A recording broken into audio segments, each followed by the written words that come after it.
நீங்க எப்படி பிளேபாயா மாறினீங்க mister curvy? பழங்காலத்துல விலங்குகளுக்குள்ள ஏற்பட்ட சண்டையினால பல ஆண் பூனைகள் நாய்களால் வேட்டையாடப்பட்டு கொல்லப்பட்டாங்க.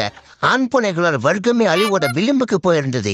இதனால பல பெண் பூனைகள் அவங்க குலதெய்வமான கேட்டாண்டி கிட்ட பூனை வர்க்கத்தை காப்பாற்றணும், எங்களுக்கு ஒரு ஆண்மகம் வேணும் அப்படின்னு சொல்லி கடுமையான தவறுனாங்க.